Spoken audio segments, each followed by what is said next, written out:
Welcome to your Daily Writing Habit, episode number 211. If you are writing a book or thinking about it, or maybe you've started writing your book and you're having some trouble finishing it, or maybe you're at the stage where you need help reaching more readers to let them know about your awesome book, you are in the right place. Good morning. I'm your host, Christine Whitmarsh, also known as Christine Inc., I-N-K, Christine-Inc.com. Each day I'm sharing with you the writing habits I've learned over my 18 years as a ghostwriter, book coach, and author. I have found that three things in particular have a huge impact on your success as an author, and they have the ability to turn a quote-unquote non-author into one. Those three things are writing fundamentals, productivity, and mindset habits. Here's today's quote. You don't really understand an antagonist until you understand why he's a protagonist in his own version of the world. John Rogers. All right, well, once again, good morning. It is FAQs Friday. This is where I answer your frequently asked questions, whether about the hats I wear as a ghostwriter, book coach, or author, about writing habits, fundamentals, productivity, all the things that we talk about here. Anything, I guess, writing or books or publishing related that's on your mind. So today's question comes from one of the members of my Inc. Authors group on Facebook. That's Inc. Authors on Facebook. And it's regarding fiction writing. Her question is, what are the questions you ask yourself about a character to develop him or her? And do you go through a similar process with locations? All right, well, I don't actually have my own specific character development questionnaire, but what I do have, however, is a very passionate philosophy about character development, which is this. It is everything. It is the absolute backbone of your book. For me, the more I understand my characters, the easier all the other details of the story fall into place. To that end, I'm a huge believer in doing whatever it takes to make that happen, specifically asking whichever and however many questions you need to in order to get to know your characters. With the most time spent on your main ones, obviously, and proportionally less so for characters who play smaller roles in your story. And if you're looking for questions, for character development questions, super easy. Google character development questions and character development worksheets and anything to do with that, and you will find all the questions and worksheets that your heart's desire.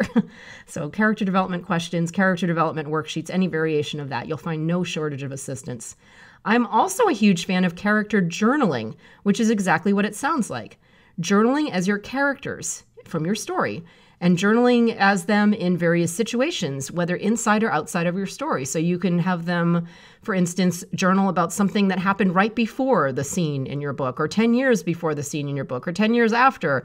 Get really creative. The whole idea is it doesn't really matter what you're doing with them. It just matters that you're digging and digging and digging so that when you're writing your book, you know what they're going to do and how they're going to think and how they're going to respond in certain scenarios and certain situations. And it will feel organic because it will be organic because you know them so well, like you know yourself, so you know how you respond in situations. So your characters in that way are kind of an extension of you. So you know how you would respond in certain situations. You should know how they would respond in certain situations.